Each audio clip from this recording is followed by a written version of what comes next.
Hola, ¿qué tal? Muy buenas tardes. Nuevamente, como cada semana, bienvenidos a esta sesión extraordinaria de la Agrupación Mexicana para el Estudio de la Hematología.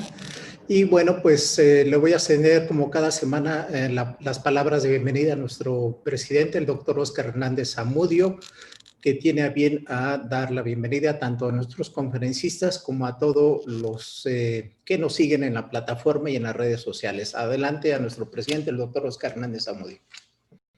Doctor Martínez, muchas gracias. Buenas tardes. En esta ocasión tenemos el privilegio de tener nuestra sesión académica extraordinaria conjunta con la Sociedad Mexicana de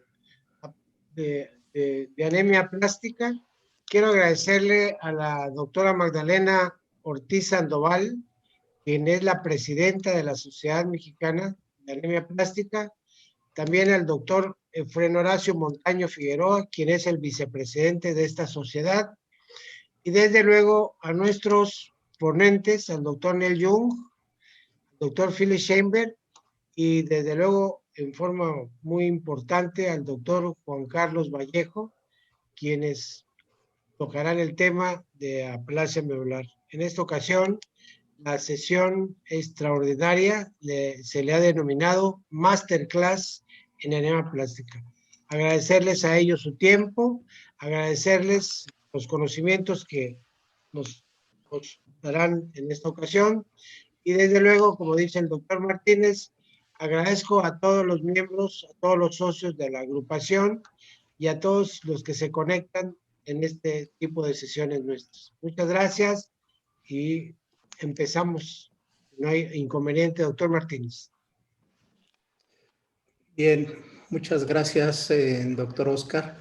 Y bueno, como lo acaba de anunciar el presidente, esta sesión extraordinaria de la Agrupación Mexicana para el Estudio de la Hematología se ha denominado Masterclass en Anemia Plástica y vamos a ver por qué, evidentemente, bien dicho el término, es una Masterclass en Anemia Plástica.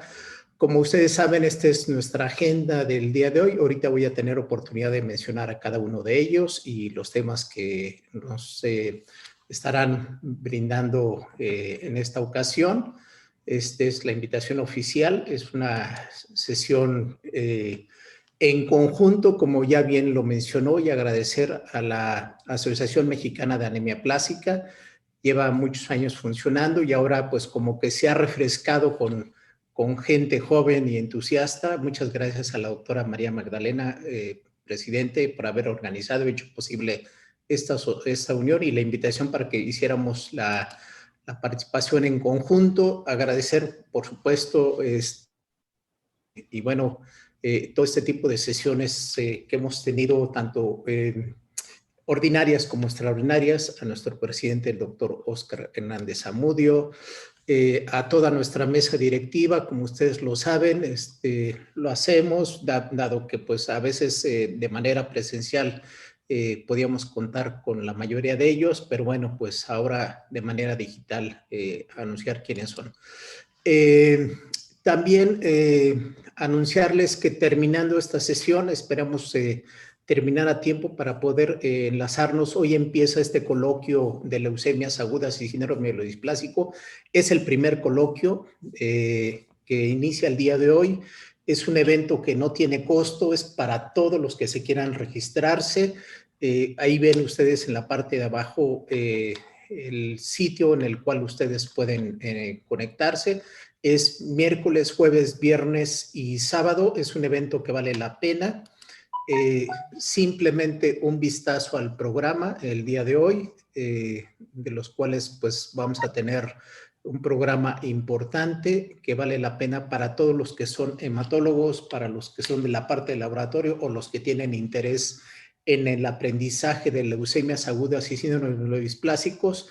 Vale la pena que lo consideren, que lo tomamos en cuenta, considerando que además de tener el registro, por supuesto, de forma gratuita, pues va a tener una constancia con valor curricular y sobre todo, pues creo que la garantía de calidad que se ha llevado a cabo.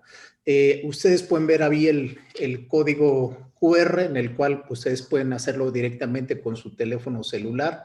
como yo lo estoy haciendo, posicionarme y llevarme al sitio para que ustedes se puedan registrar. Lo dejo unos segundos para que lo vean y por supuesto quiero agradecer a nuestras coordinadoras, la doctora Nidia Zapata, la doctora Marta Alvarado, que han sido incansables para que se lleve a cabo este evento, que es el primero. El segundo ya tiene fecha, seguramente ya nos están anunciando. Si no mal recuerdo, es para el mes de julio ya el segundo evento, el cual están organizando. Y por supuesto también agradecer a nuestro presidente, el doctor Oscar, por el apoyo para llevar a cabo este primer evento. Dado el éxito, porque ya hay casi 1,000 personas registradas, es invitar a todos a que se registren en este evento para que no se saturen y puedan desde el día de hoy, poder entrar y participar. Nuevamente les llega un correo y después se registran, así que nuevamente recordándoles a estos. Y bueno, pues recordando que gracias a esta pandemia y como el doctor Oscar lo ha enfatizado en cada semana, pues hemos establecido una organización latinoamericana de hematología, hemostasia y hemoterapia, que le hemos llamado HOLA, y dándole la bienvenida a todas las sociedades de América Latina. Comentaba ahorita con nuestros invitados internacionales, pues que hemos tenido la fortuna, la suerte, la oportunidad de tener un gran número de colegas que se han enlazado de toda América Latina, agradecer todas las sociedades, la peruana, la boliviana, la venezolana, la colombiana, en general todos, al final los vuelvo a mencionar, por todo el interés, el entusiasmo que han puesto en nuestras sesiones. Y bueno, pues la doctora Raiza, que agradezco y nos sigue semana a semana, presidente de la Sociedad Venezolana de Hematología, nos ha pedido que hagamos la invitación a esta sesión que tiene programada para este viernes 20 de noviembre. Ustedes pueden verificar los horarios porque, bueno, pues recordemos que en cada país tenemos horarios diferentes que se puedan enlazar, perdón, y también nuevamente el código QR en el cual ustedes pueden ahí contactarse en nuestras redes de la página de Facebook, de la página de la agrupación de hematología.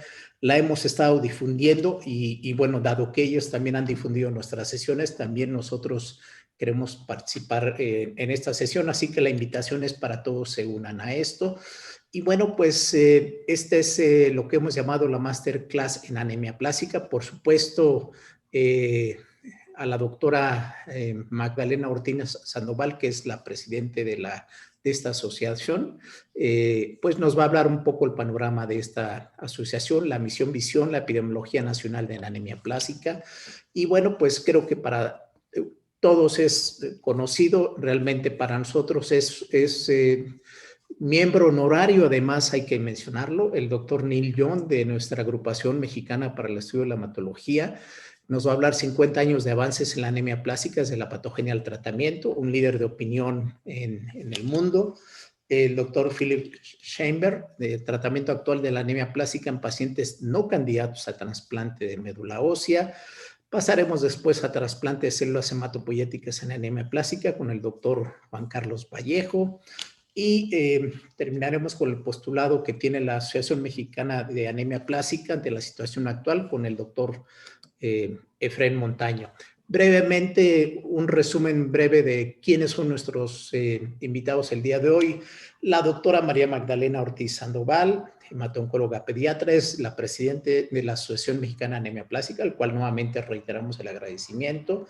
Ha hecho una alta especialidad en trasplante de células progenitoras en el Hospital Civil de Guadalajara. Ha hecho un máster en medicina transfusional y terapia celular y tisular en la Universidad Autónoma de Barcelona. Actualmente es médico adscrito en el área de trasplante en el Servicio de Hemato-Oncología Pediátrica en el nuevo Hospital Civil de Guadalajara y encargada de la clínica de los síndromes de falla medular. Y bueno, pues todo un referente para nosotros. El doctor Neil Young es jefe de hematología del Departamento de Corazón, Pulmón y Hematología del Instituto Nacional de Salud en Bethesda, en Maryland, en Estados Unidos. Él es director del Centro de Inmunología en el Human Immunology del NIH, así como profesor e investigador de la Escuela de Medicina. Y bueno, pues es un referente en muchas enfermedades, en anemia plástica, ustedes ponen en PubMed y bueno, van a ver la cantidad de referencias que hay del doctor, un investigador, ha hecho un merecedor a múltiples premios, pero creo que sobre todo algo que caracteriza a Neil Young para con México y seguramente muchos países de América Latina es siempre la disposición que ha tenido a colaborar en múltiples sesiones, siempre que se le invita y él tiene la oportunidad, siempre ha estado con nosotros. Así que agradecerle al doctor Neil Young siempre su atención que ha tenido para creo que México y América Latina. El doctor Philip Chamber es jefe de la División de Hematología del Hospital San José de Beneficencia Portuguesa de Sao Paulo, en Brasil, profesor investigador en el Hospital de Beneficencia Portuguesa, igualmente en Sao Paulo. Ha hecho investigación en los Institutos Nacionales de Salud. Y bueno, pues también fue médico de plantilla en la rama de hematología del Instituto Nacional de Corazón, Pulmón y Sangre de los Institutos Nacionales de Salud en Bethesda, en Maryland. Igualmente tiene múltiples publicaciones en el tema de síndromes de falla medular. Igualmente un conocido colega, el doctor Carlos Vallejo, hemato-oncólogo, pediatra experto en trasplante de células progenitoras y terapia celular, coordinador general de trasplantes de Hospital Universitario Donostia en San Sebastián, España, profesor investigador en el área de trasplante, terapia celular y fallas de médula ósea, jefe de servicio de hematología del Hospital Universitario Central de Asturias y director del programa de trasplantes hematopoyético de Asturias y presidente de la comisión de docencia.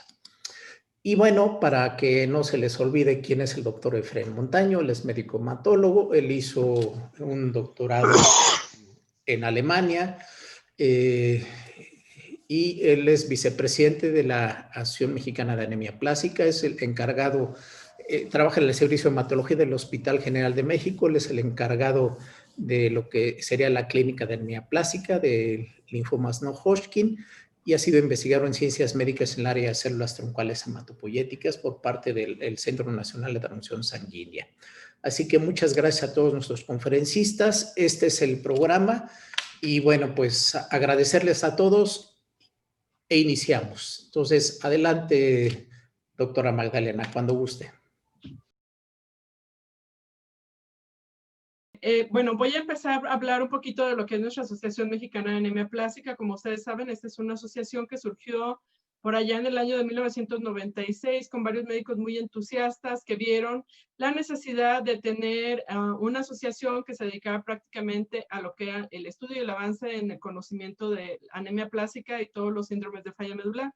En aquel entonces se sentó una mesa directiva, la cual fue presidida por la doctora Benítez, como vicepresidente el doctor Morales Polanco, que es una persona también muy querida por nuestra asociación, y como secretaria la doctora Elizabeth Sánchez, así que como tesorera también la doctora Antonieta Vélez, la cual posteriormente fue nuestra presidenta y había sido la última presidenta que nosotros tuvimos. Con ella platicamos mucho de poder realizar alguna vez algún congreso, invitando a estos tres importantes ponentes, por lo que esta masterclass para nosotros es muy simbólica.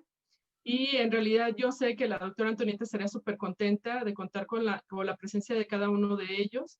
Y bueno, les agradezco nuevamente al doctor Oscar Hernández Zamudio, a toda la mesa directiva de la AME, así como nuestros ponentes que puedan participar el día de hoy en esta ponencia.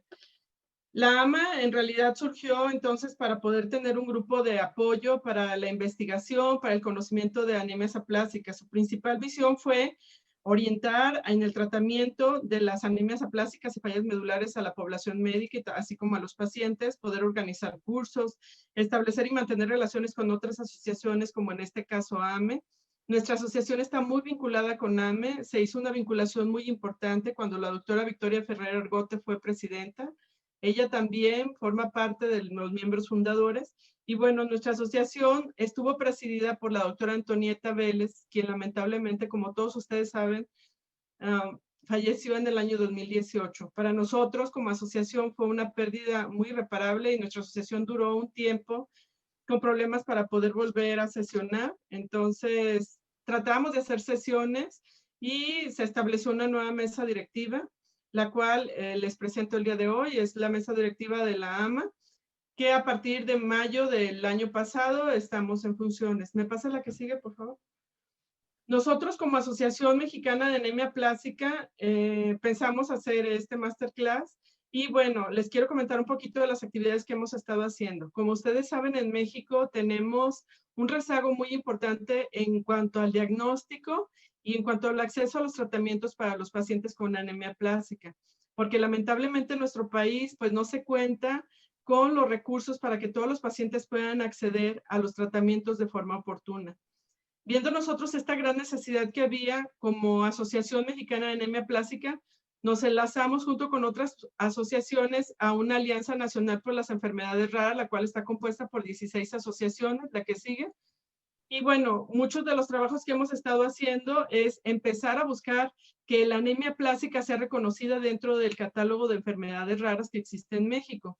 Pues al estar incluida en este catálogo, se puede acceder a los tratamientos de una forma más homogénea en todo el país, porque como ustedes saben, en el Seguro Social se cuenta con algunas terapias, en el ISSSTE se cuenta con otras y en Salubridad lamentablemente los pacientes están desprotegidos. Entonces, bueno, dentro de esto nosotros hemos tenido acercamiento con las personas que se encargan de gestionar los recursos y gestionar también la inclusión de este tipo de enfermedades a este catálogo nacional. Entonces, nosotros hemos estado participando en algunos foros. Este foro fue un foro que se organizó a principios de este año, antes de que empezara la pandemia, en el Congreso de la Unión. ¿Me pasa la que sigue? Hemos trabajado mucho en Cámara de Diputados, en el Senado de la República. ¿Me pasa la que sigue? Y como ustedes saben, de forma remota, ahorita es como se está trabajando. Hemos tenido la oportunidad de externar el problema tan grave que hay con las aplasias medulares a nivel del Consejo de Salubridad General, quien ha abierto actualmente ya la puerta para que nosotros podamos discutir con ellos sobre esta gran necesidad. Entonces, creo que estamos en un momento muy importante como asociación y por eso para nosotros este tipo de reuniones, la que sigue por favor, en donde nosotros podemos dar a conocer la necesidad para nuestros pacientes. Nosotros hemos estado organizando algunos foros y congresos. Este es el último foro que se ha organizado, es un foro que se estuvo haciendo en sesiones semanales, donde las diferentes asociaciones de enfermedades de baja prevalencia estuvimos exponiendo la situación de nuestros pacientes. Fueron sesiones mensuales a partir del 22 de octubre. Tendremos nuestra última sesión el día de mañana. Y bueno, tuvimos un super registro de más de 1,800 personas en 2 días que se abrió la convocatoria. Esto habla de la gran necesidad que hay de información por parte de los pacientes y de la sociedad civil para poder obtener información de este tipo de enfermedades. La que sigue, por favor. Y bueno, el día de hoy nosotros en conjunto con la AME, lo cual agradecemos muchísimo, estamos muy contentos por el apoyo de nuestros ponentes y bueno, para nosotros es un momento muy importante para poder hablar porque me pasa la que sigue. Como sabemos, en México no existe en realidad un registro nacional de anemia plástica, como tampoco existe un registro nacional de anemia de Fanconi. El último estudio que hay en México más completo fue una publicación que hizo la doctora Benítez en su gestión como presidenta. Y bueno, en aquel entonces se hizo un análisis de los pacientes que contaban con acceso al seguro social y se vio que la prevalencia de pacientes era aproximadamente 4.6 pacientes por cada millón de habitantes. Sin embargo, desde entonces no se ha dado continuidad, por lo que ahora como asociación estamos trabajando mucho para poder lograr este registro nacional de aplasia medular y también de los pacientes que cuentan con algún síndrome de falla medular congénita, como lo es anemia de Fanconi.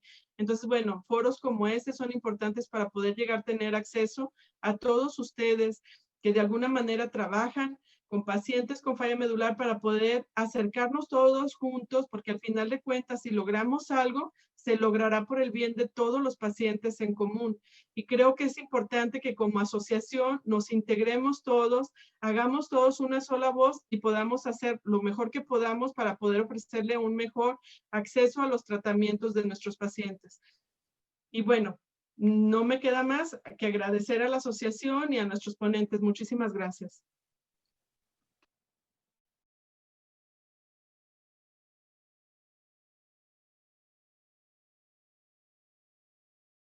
So I'm very honored and pleased to have been Es un gran honor y un placer haber sido invitado por el doctor Oscar y la doctora Magdalena Ortiz para participar en esta sesión especial.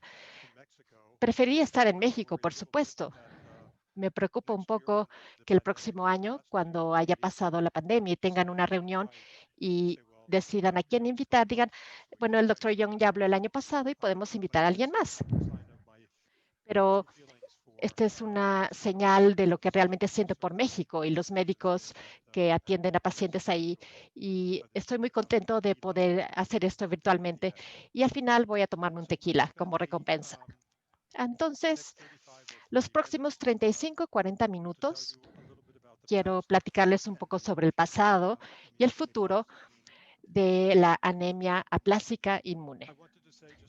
Quiero decirles unas cuantas palabras sobre María Antonieta Vélez, porque junto con Erika fue una gran amiga mía y de nuestras familias.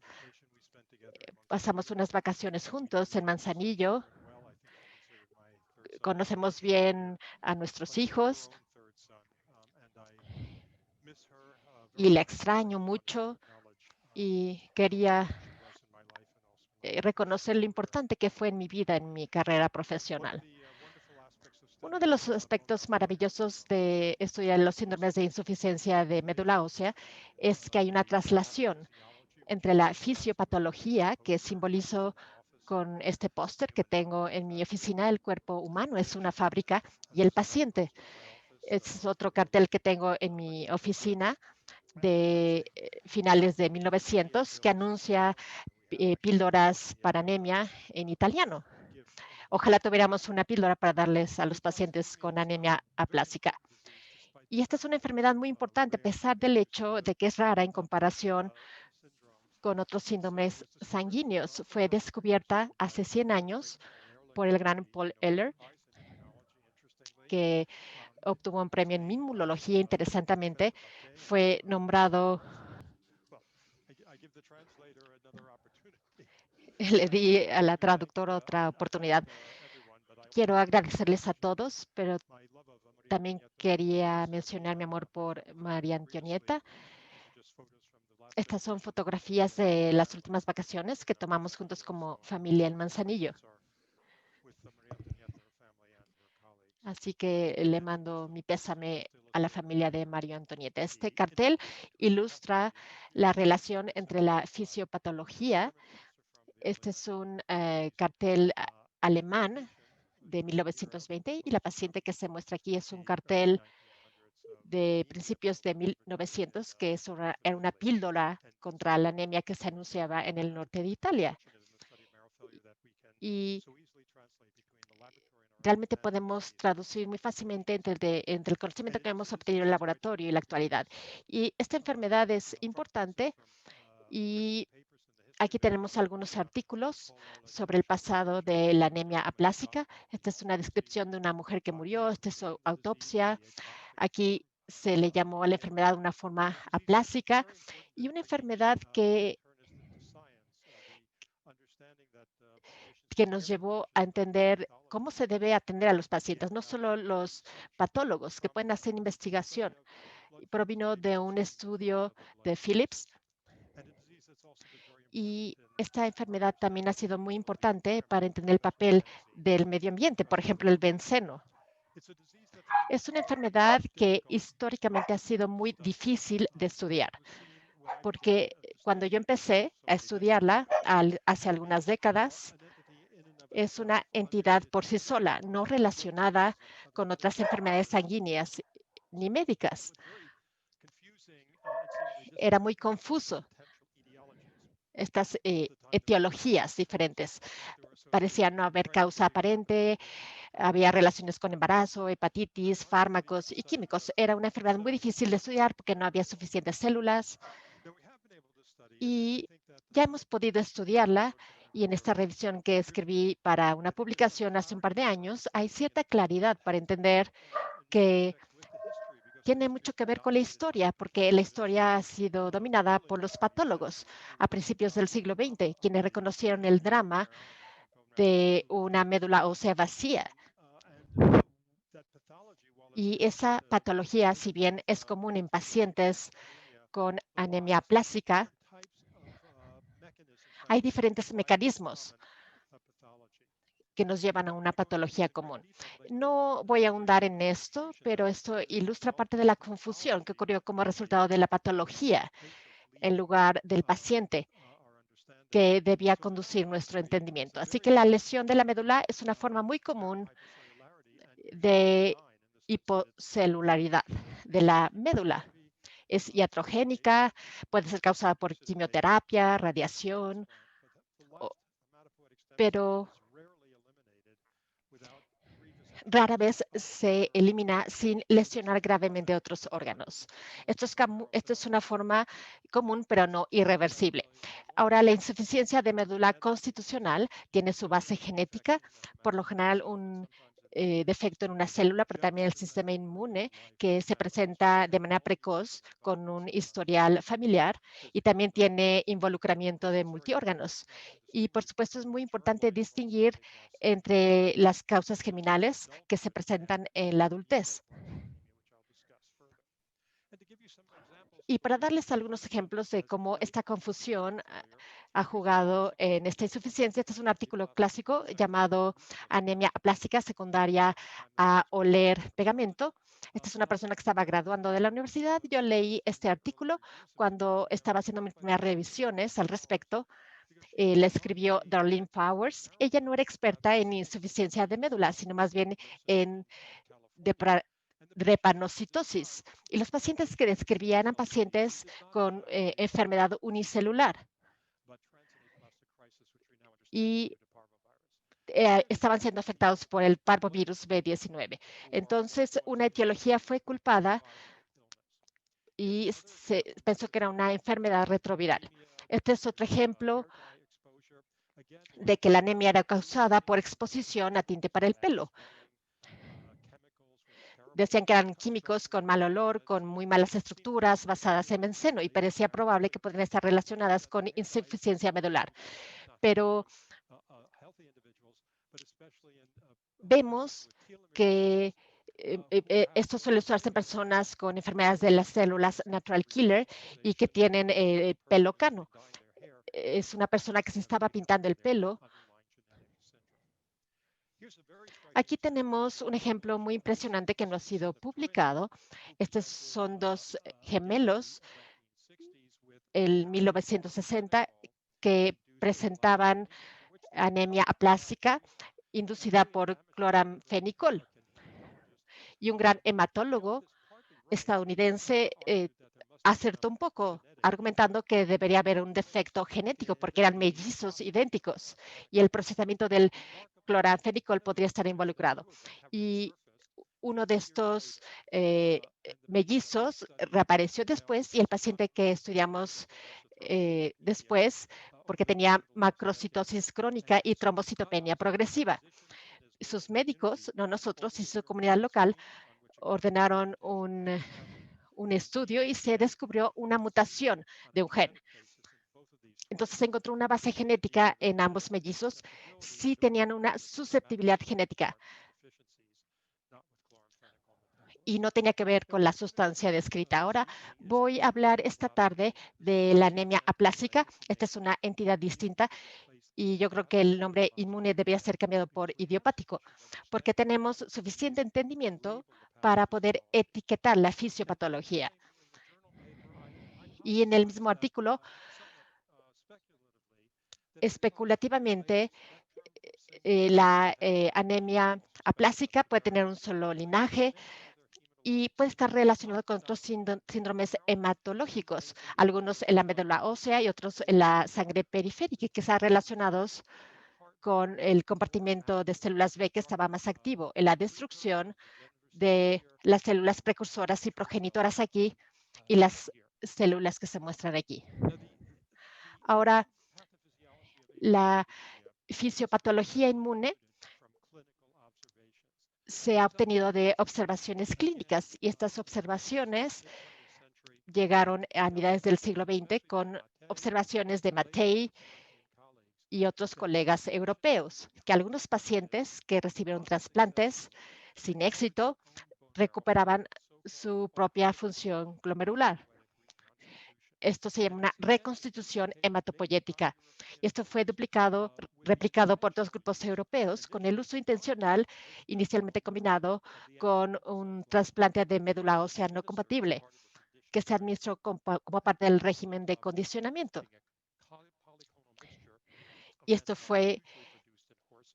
es algo que suele producir el cuerpo por sí solo. Ahora, el éxito del tratamiento el doctor Scheinberg va a hablar al respecto en la siguiente presentación. Esta es la primera evidencia de que era una enfermedad inmune.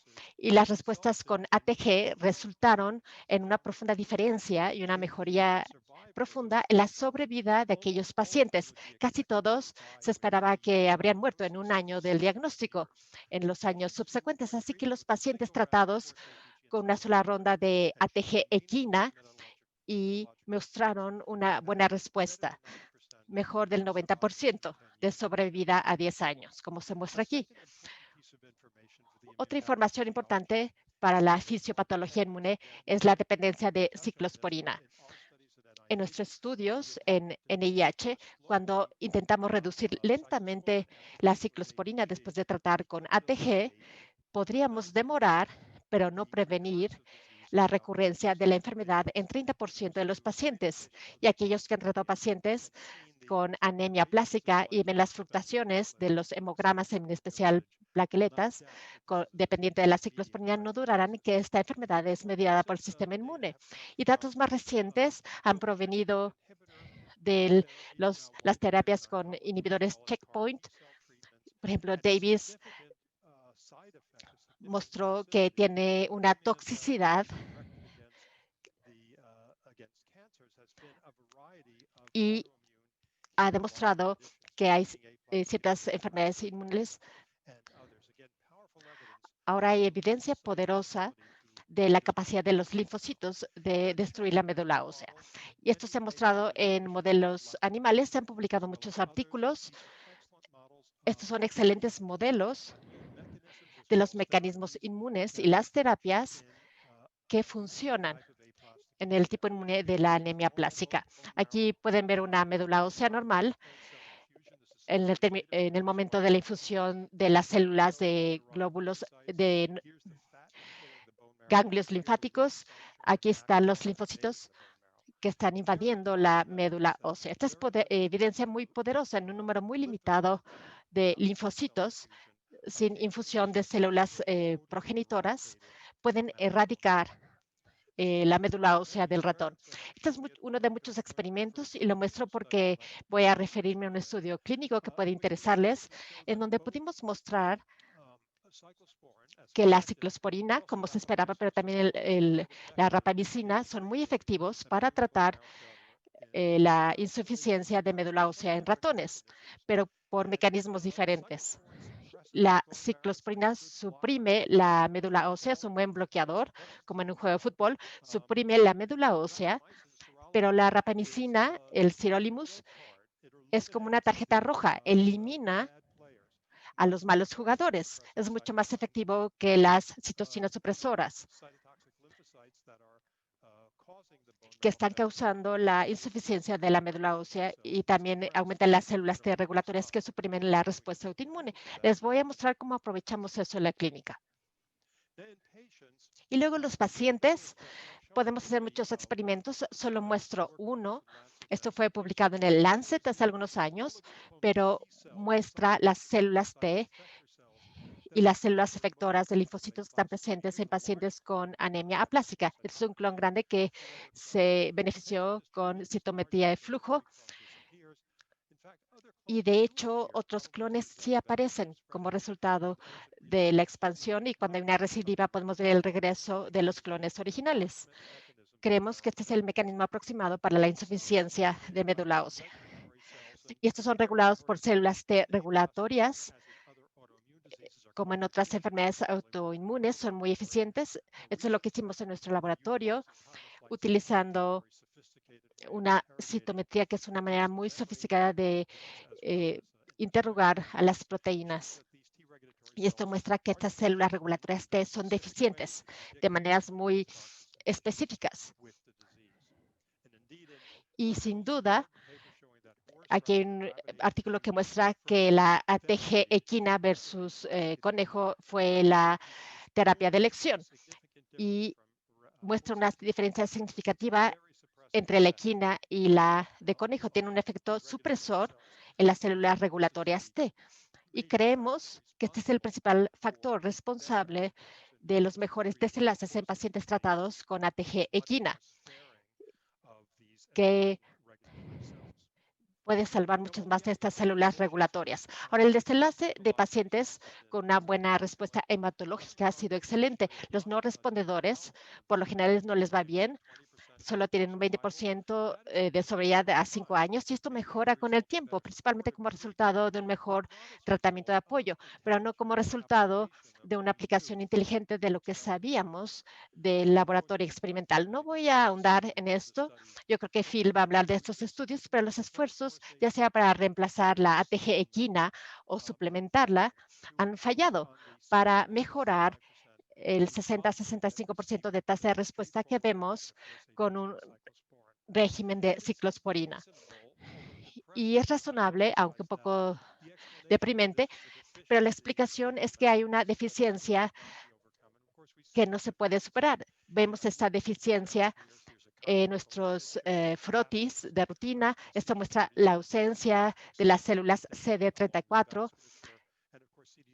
Aquí se muestra la vasculatura y aquí podemos ver que el CD34 es muy deficiente por citometría de flujo. Y pacientes que tienen algunas células progenitoras residuales pueden recuperarse sin terapia de trasplante, pero pacientes con deficiencias más graves de células progenitoras hematopoyéticas requerían trasplante. Y ahora eso no resultó ser del todo cierto. Entender una fisiopatología oculta en la anemia aplásica y esto viene de observaciones clínicas. Estos estudios se hicieron inicialmente sin muchas expectativas de éxito. Sabemos que los factores de crecimiento, GCSF y otros, no son efectivos en pacientes con anemia aplásica. No es ninguna sorpresa porque los pacientes usan grandes cantidades de factores de crecimiento. Y esto no se debe a un defecto estromal. Pero cuando el agonista de la trombopoyetina estuvo disponible en el mercado, como servicio, nosotros llevamos a cabo un protocolo para demostrar que era inefectivo en la circunstancia y con mis colegas tratamos un número limitado de pacientes, lo cual demostró que los individuos que tenían anemia plástica refractaria, que habían pasado por múltiples rondas de inmunosupresión y no habían obtenido respuesta, solían requerir otros tratamientos. Casi la mitad de estos pacientes respondieron a una monoterapia con el trombopag. Y no solo la tasa de respuesta fue alta, sino que fueron respondedores altos. Los pacientes podían prescindir de las transfusiones y estas respuestas fueron duraderas, incluso después de suspender el fármaco. Y hubo una observación de que un número significativo de pacientes progresó y voy a hablar de eso al final. Pero nuestro estudio de un solo centro llevó a la FDA a aprobar el trombopag como tratamiento para la anemia plástica refractaria. Y le podemos dar al paciente inmunosupresión al principio y también el factor de crecimiento. Y aquí tenemos una toxicidad que se traslapa, por lo que diseñamos un protocolo complejo para probar diferentes regímenes con ciclosporina, combinado con el trombopag por diferentes duraciones. Estos datos ya fueron publicados, los voy a actualizar gracias al trabajo de Patel, quien ha seguido este protocolo inicial, ha duplicado el número de pacientes que fueron tratados. Estos son datos no publicados de mi colega, el doctor Patel. Lo que es significativo es que la respuesta global fue de 80-90%, se ha mantenido, aunque hemos sido más flexibles y tratado a pacientes mucho más enfermos. y la sobrevida global ha permanecido excelente, más allá del 90%, que tienen anemia plástica grave y se correlaciona con una respuesta parcial o completa. La tasa de respuesta completa, por cierto, es cerca del 50% en este estudio. Es muy diferente no solo de la respuesta global, sino de la de respuesta completa, que es mucho más alta que solo con el trombopag. Quiero mencionar que el trombopag parece no ser benéfico en niños. Las razones no son aún claras. Este artículo va a ser publicado en el British Journal of Hematology y la tasa de respuestas en adultos es casi 85%. Ahora, unas observaciones que hemos obtenido al reanalizar los datos, algo muy importante es cuando ocurre la recidiva. La recidiva ocurre en 2 puntos de tiempo. El primero es cuando se suspende el trombopag y luego cuando se reduce la ciclosporina. Es cuando ocurren las recidivas y cuando hay una segunda ronda de recaídas, cuando se suspende la ciclosporina a los 2 años. Y hemos aprovechado eso para iniciar un protocolo con base en los experimentos con ratones que les mostré antes, que indican que el sirolimus podía, en modelos animales, eliminar los linfocitos y también aumentar sus células regulatorias T. No tenemos suficientes pacientes para que esto sea definitivo. Ciertamente hay una señal biológica en términos de las recidivas. Esta es una transfusión que sugiere que este régimen, en donde simplemente reemplazamos la ciclosporina con 3 meses de otro tipo de ciclosporina, puede ser benéfico para los pacientes.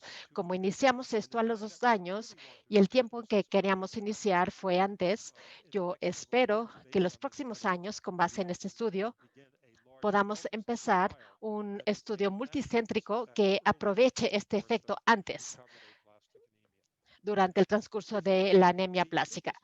Ahora, el mayor problema con la anemia plástica ahora no es el tratamiento inicial de la enfermedad, al menos en Estados Unidos y Europa, sino el desarrollo de anormalidades clonales después. Un desenlace muy decepcionante para el paciente y para el médico.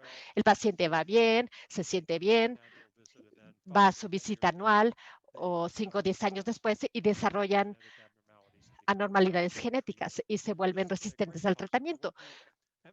Ahora, quiero enfatizar que la clonalidad es frecuente en la anemia aplásica, pero yo creo que ha sido confuso en la literatura. Sabemos que el clon PNH es común en la anemia aplásica, en la enfermedad clonal, pero no se elimina. Sabemos que hay una menor expresión del HLA. Este es un mecanismo de escape. Y la clonalidad de la que hablo, principalmente el cromosoma 7, la deleción del cromosoma 7. Ahora, estos son los datos, el estudio actual que ha sido actualizado por el doctor Patel. Estas son anormalidades citogenéticas. Esta tasa no es más alta de lo que hemos visto en estudios previos.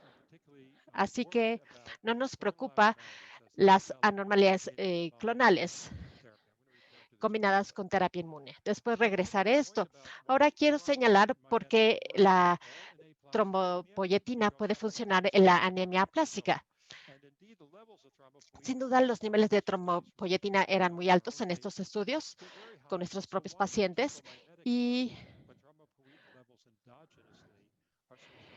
¿Y por qué estos niveles son tan elevados endógenamente? Hay una sugerencia de que el mecanismo proviene del trabajo de mi colega André Larochelle y su laboratorio. Y André tiene este modelo y ha sido interesante en citoquinas proinflamatorias porque inhiben los factores de crecimiento. Y en este experimento elegante, él muestra que, de hecho, la incubación de células humanas con trombopoyetina in vitro y con interferón gamma, una molécula que es de gran importancia en la anemia plástica inmune, inhibe la recuperación de las células humanas en el ratón. Este efecto no se ve sin el trombopag. Y por razones que aún no quedan muy claras, una proteína grande, la trombopoyetina, interactúa de cierta forma con el interferón gamma.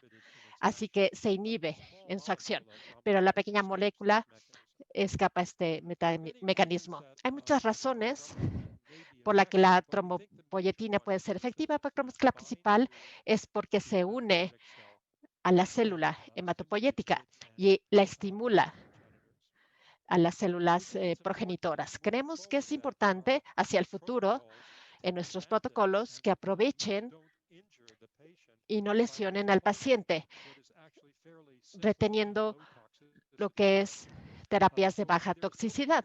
Así que no hay ninguna razón, pensamos, para esperar a que un paciente con un supuesto diagnóstico para bloquear el sistema inmune con ciclosporina e estimular la hematopoiesis con el trombopag. Queremos que los pacientes se recuperen rápidamente y que lleguen a su inmunosupresión con el trombopag sin demora para que estos pacientes puedan tener preservación de sus células hematopoyéticas y tengan menos complicaciones como recidivas y enfermedades clonales. Y si no responden o no responden adecuadamente, podamos movernos más rápidamente a un trasplante de médula ósea de cualquier donante. Este es el protocolo que hemos iniciado. Tenemos media docena de pacientes que no vimos cuando comenzó su tratamiento. Muchos de los pacientes vienen de Jamaica, donde tenemos un centro. Los pacientes reciben un diagnóstico provisional de anemia plástica. Les damos el fármaco, empiezan con ciclosporina a bajas dosis y el entrombopag. Se monitorea a los pacientes cada semana con telemedicina y hemos visto que todos los pacientes muestran mejorías significativas con terapias orales antes de su llegada para una terapia definitiva con ATG en nuestra institución. Queremos expandir esto a otras enfermedades, ATG más ciclosporina más el trombopag. Esta es la evolución clonal. ¿De dónde proviene la evolución clonal? Bueno, quiero señalar que sí creemos que el trombopag en una enfermedad resistente puede contribuir al desarrollo de una evolución clonal. Esta es una diapositiva muy complicada, no he podido hacer una más sencilla. Esto fue publicado recientemente por Tom Winkler y el punto es que si ven estos datos individuales, pueden ver que en el grupo refractario los pacientes desarrollaron una evolución clonal maligna muy pronto, entre 3 y 6 meses. Y no creo que hay manera de evitar la conclusión de que la administración del trombopag ha alentado a esas células que ya están presentes en la médula ósea para que salgan a la sangre y aceleren el desarrollo. Ahora, ¿por qué la evolución clonal ocurre? Esto sigue siendo misterioso, pero no parece estar relacionado con mutaciones somáticas como leucemia o el síndrome mielodisplásico. Hace algunos años reportamos que había un cassette muy limitado de genes que son afectados por mutaciones somáticas en pacientes con anemia plástica. Y esto se puede dividir con Machine Learning en una categoría benéfica como PNH. Esto puede dar un buen pronóstico y una baja tasa de evolución clonal. Estos pacientes tuvieron mutaciones, estos pacientes tenían mutaciones malas.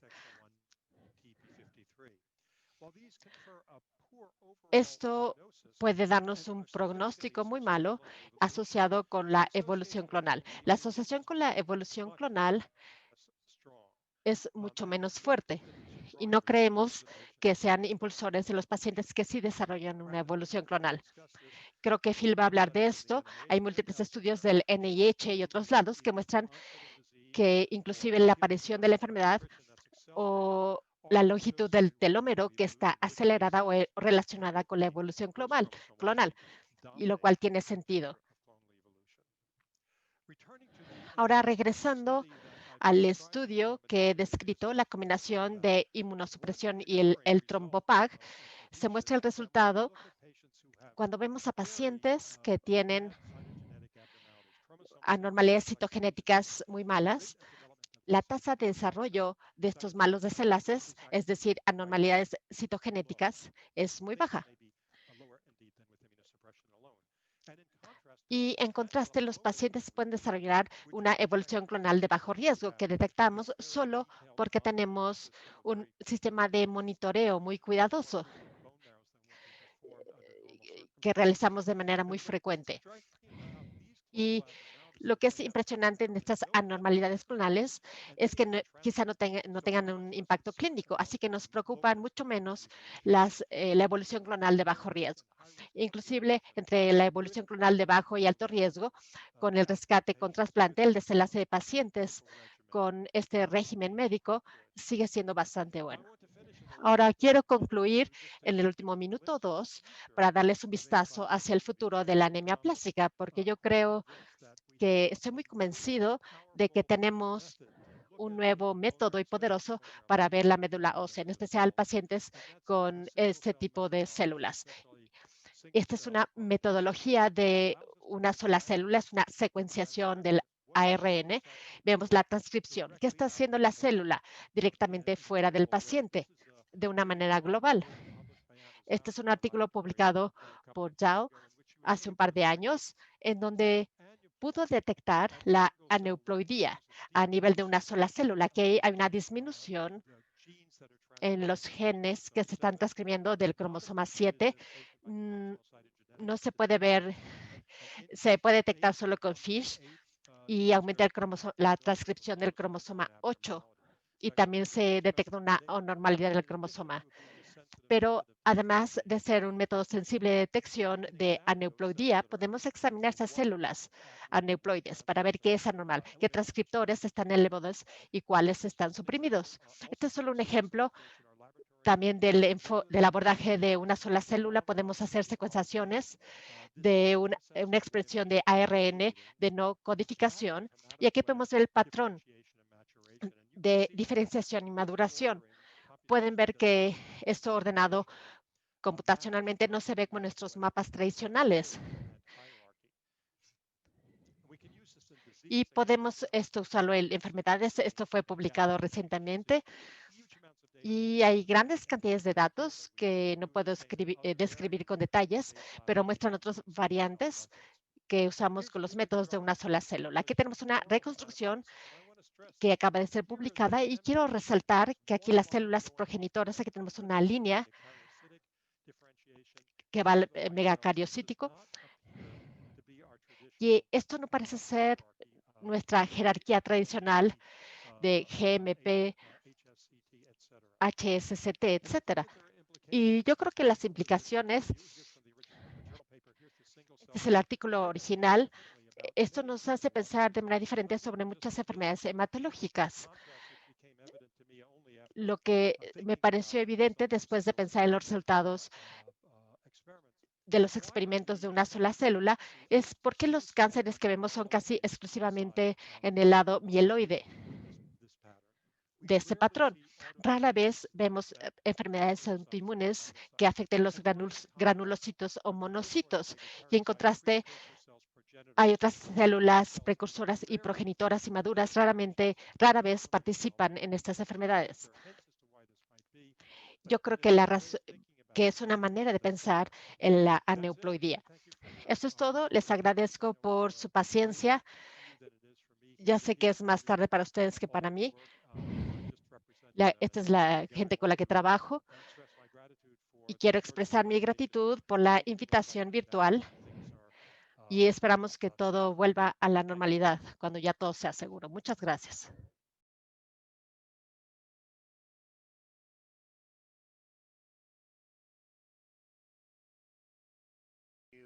Muchas gracias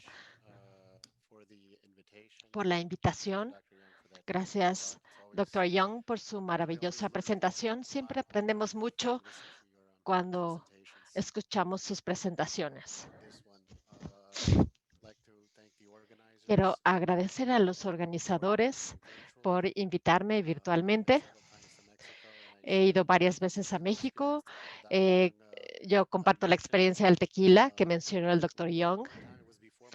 Una vez antes de una conferencia, no después, y eso sí fue un problema. Obviamente, espero que volvamos a vernos pronto, interactuar y compartir experiencias a nivel más personal.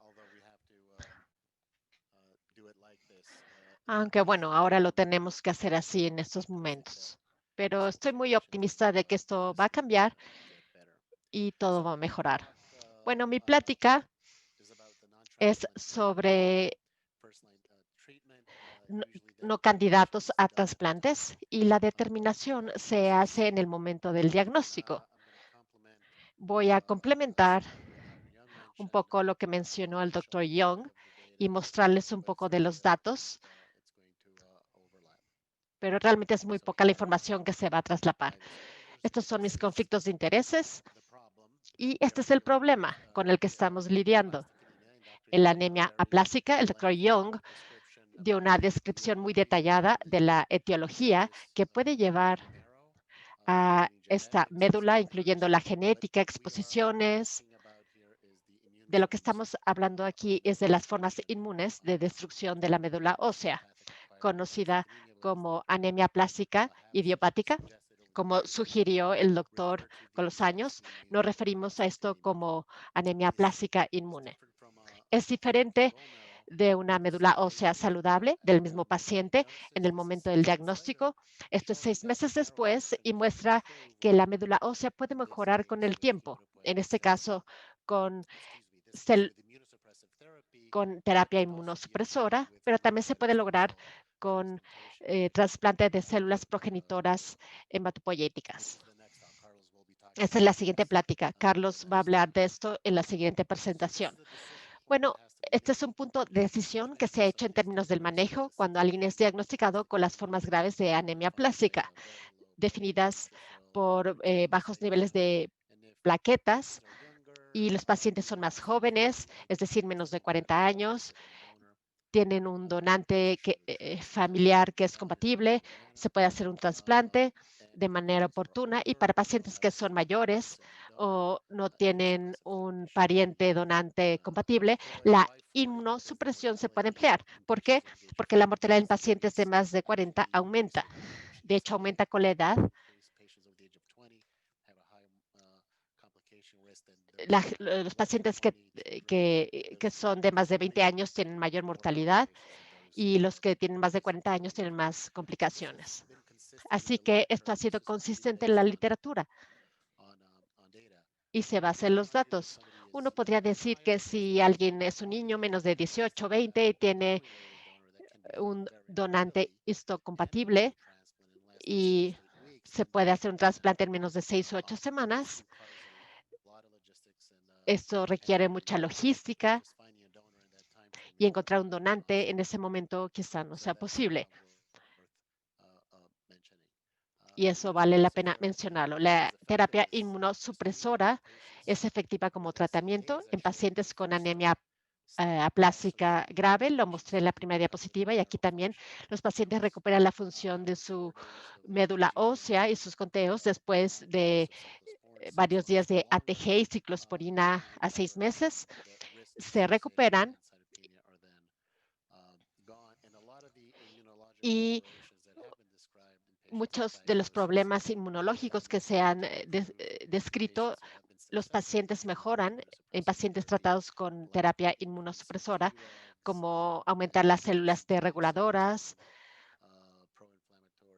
también reducir las células T proinflamatorias y otros marcadores inflamatorios, lo cual indica que hay un efecto inmunosupresor que contribuye a la recuperación de la médula ósea. Después de la terapia con ATG, que es un anticuerpo policlonal que puede destruir las células T humanas, se puede usar ATG equino o de conejo, y luego se le administra al paciente, y todos estos anticuerpos van a ir tras las células T, y también lleva la depresión de linfocitos, que lleva una rápida recuperación en el caso de ATG equina y una recuperación mucho más lenta en el caso de ATG de conejos. Así que se fabrican de manera muy similar y tienen una potencia inmunosupresora muy diferente, porque tienen una afinidad para las células T humana. Ahora, el suero equino ha sido muy investigado en Estados Unidos, en Japón, y muestra un 60-70% de tasa de respuesta consistente con el tiempo, que se correlaciona con una mejor sobrevida con el tiempo. hay una fuerte correlación entre la respuesta a la inmunosupresión y la sobrevida. No tiene que ser una respuesta completa. Los pacientes que tienen una respuesta parcial, su sobrevida es mucho más alta que los pacientes que no tienen ninguna evidencia de respuesta a la terapia inmunosupresora. Así que hay una correlación muy fuerte en cuanto a la respuesta y sobrevida. Hay pacientes que no responden y esto ha sido consistente en los estudios. No está muy claro de por qué sucede esto. Se ha intentado más inmunosupresión y se puede rescatar un tercio de los pacientes que no han respondido a la primera ronda, pero otros esfuerzos para mejorar la terapia de primera línea se han realizado. Pues se ha añadido micofenolato de mofetilo, rapamicina, se mantiene más tiempo la ciclosporina. Hay 5 estudios aleatorizados prospectivos y todos han sido negativos, que comparan el ATG, equino y ciclosporina con o sin CGSF. También se usa danazol y hay estudios prospectivos aleatorizados, pero ningún estudio formal ha demostrado ser mejores que la ATG equina y la ciclosporina sola. Y dar terapias más linfotóxicas como la ATG equina o alemtuzumab, pero si comparan la depresión de linfocitos que ocurren con la ATG de conejo y el alemtuzumab son muy similares. Los resultados tampoco fueron mejores, así que dar una terapia más linfotóxica o fármacos inmunomoduladores tampoco fue benéfico. Y también intentamos con otros fármacos, pero resultó ser un régimen muy tóxico. Inclusive en la era de terapia de apoyo, pero se encontraron muchas infecciones y complicaciones.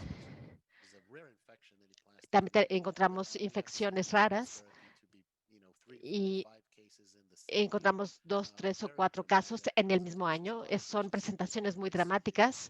Muchos pacientes terminaron en terapia intensiva y requirieron transfusiones. Así que este abordaje ha sido abandonado, dada la toxicidad prohibitiva. Pero la expectativa fue que los agentes más linfocitotóxicos, como la ATG de conejo, podían ser más efectivos, pero se encontró que no eran mejores en estudios prospectivos. De hecho, hay 4 estudios prospectivos. Uno fue publicado, no lo estoy incluyendo aquí, pero todos los estudios prospectivos han demostrado superioridad del suero equino respecto al suero de conejo. Y hay estudios más recientes, retrospectivos, que muestran lo mismo. Y hay 2 metaanálisis que de hecho incorporan varios de estos estudios que muestran una superioridad del suero equino versus el de conejo.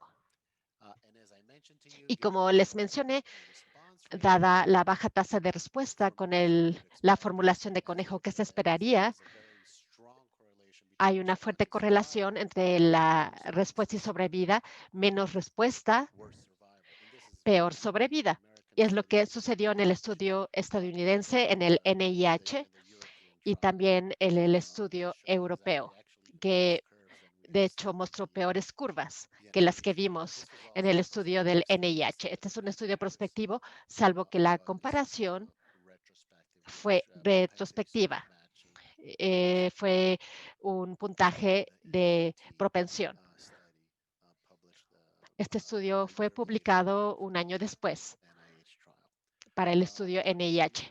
El doctor Young mencionó cómo el campo avanzó dando más inmunosupresión y añadiendo más fármacos y fármacos más potentes y cambiando el orden de los fármacos. Primero conejo, seguido de equino, etcétera. Eso pareció no mejorar mucho las cosas. Solo hubo un abordaje diferente adoptado en donde los desenlaces empezaron a mejorar. Y esto llegó en la forma del agonista receptor de trombopoyetina, el Trombopag, que fue aprobado en 2008 para ITP y un año después se desarrolló un protocolo. Tenía ciertas limitaciones, como lo que mencionó el doctor Young en su presentación. Los niveles de trombopoyetina eran demasiado altos en la anemia aplásica. Así que ese nivel de trombopoyetina con un agente oral o trombopoyetina exógena, eso no era esperado, pero funcionó en 40-50% de los pacientes, lo cual llevó a la aprobación en Estados Unidos en 2014, Europa en 2015, y luego los estudios de primera línea se realizaron e incorporaron el régimen ATG, equina y ciclosporina junto con el Trombopag. Y eso llevó a la aprobación en 2018 en varios países. Y en varios países se ha aprobado el Trombopag junto con IST, lo cual se considera que es la combinación óptima como terapia de primera línea. No ha sido publicado, pero ha sido demostrado por colegas como Antonio Rositano, Carlo Dufour y otros que participaron en este estudio, Carlos Alejo y otros, que muestran que la combinación de ATG, equina, ciclosporina y el Trombopag fue superior a ciclosporina y ATG sola en un estudio aleatorizado. Y al aplicar este abordaje, queremos llegar a esta célula progenitora multipotente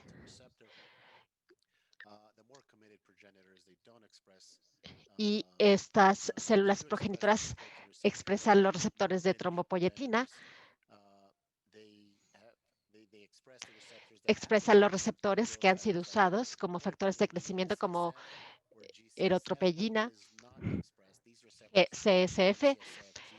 Estos receptores realmente nos están expresando el compartimiento más primitivo que se expresa.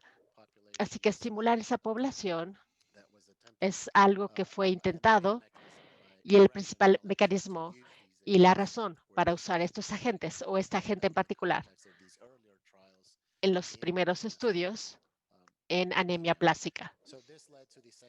Esto llevó a los tratamientos de segunda línea que el doctor Young ya mencionó, lo cual llevó una tasa de respuesta del 40%. Se mostró una independencia a la transfusión. Fue un régimen bien tolerado. Fue un estudio con varios agentes. Estos estudios concluyó con 70, 75, 80%.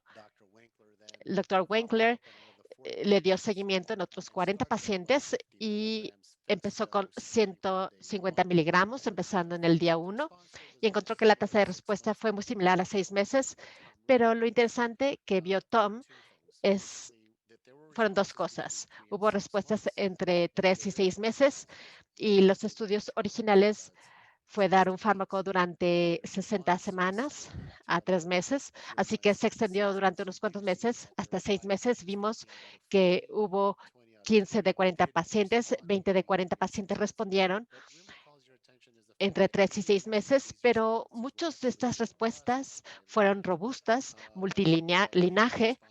Muchas de las respuestas a 3 meses fueron unilinaje en comparación a 6 meses, que luego se volvió multilinaje, y eso aumentó la robustez de la respuesta, que llevó a la posibilidad de suspender la terapia en la mayoría de los pacientes que lograron esa calidad de respuesta.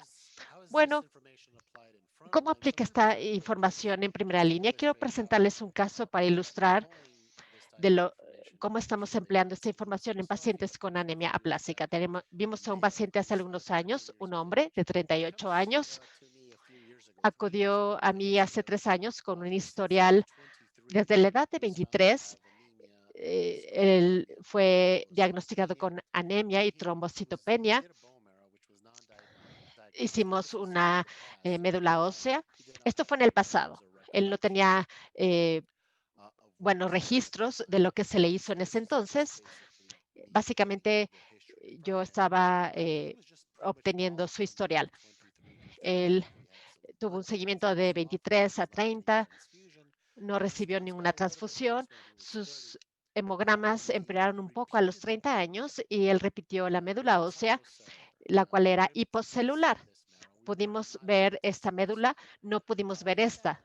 Y en ese momento, sus doctores de Río de Janeiro, él es de allá, empezaron a administrarle ciclosporina y sus hemogramas mejoraron.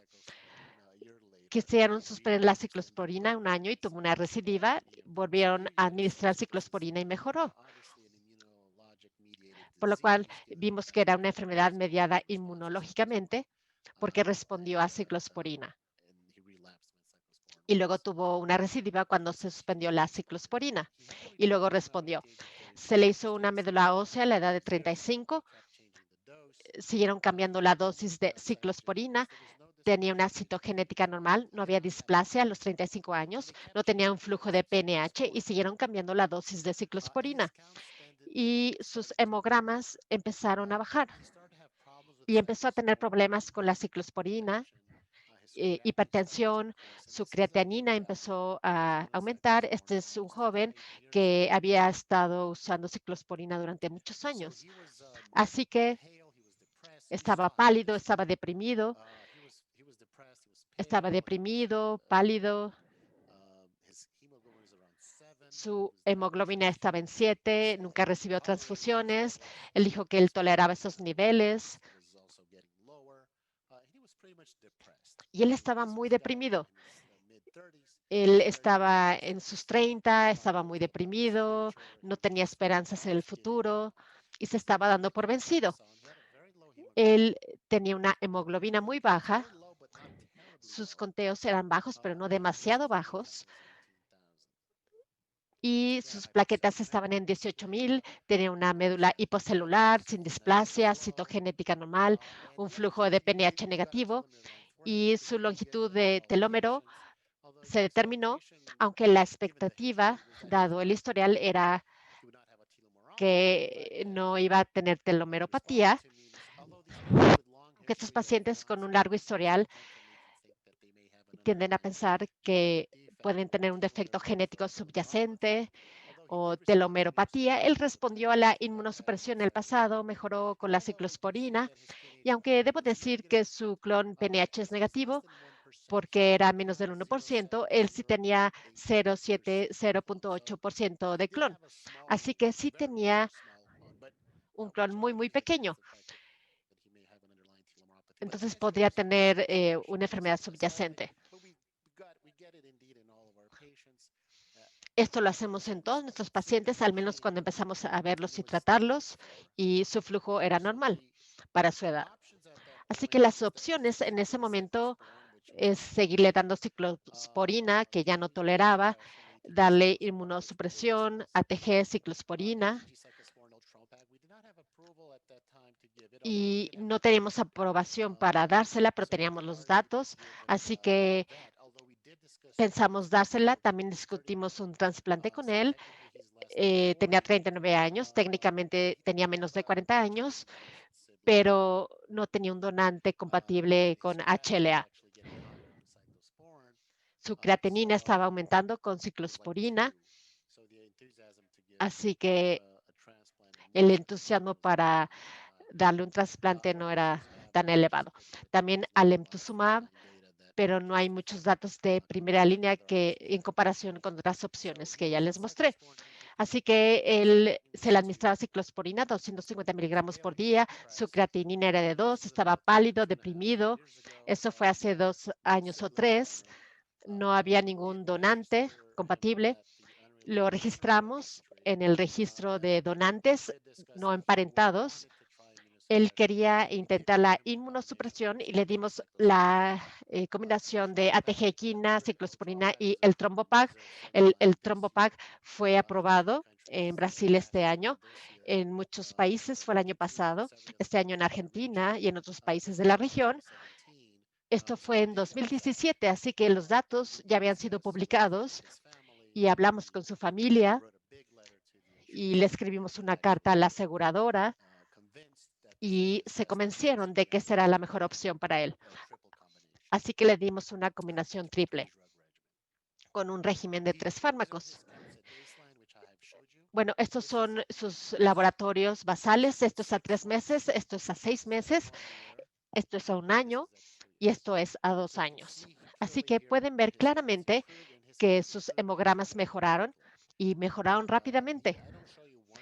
No se los muestro a 1 mes, pero inclusive 1 mes después, él ya tenía una muy buena recuperación de plaquetas, lo cual es muy común con una combinación de 3 fármacos. Esto muestra la respuesta completa, que es mucho más alta, usando solo ATG, equina y ciclosporina. Y la velocidad con la que ocurre esta respuesta es algo que vimos muy pronto en comparación con lo que se esperaría con ATG, equina y ciclosporina solas, que es una respuesta a las 12 o 13 semanas de terapia. Aquí pueden ver la diferencia.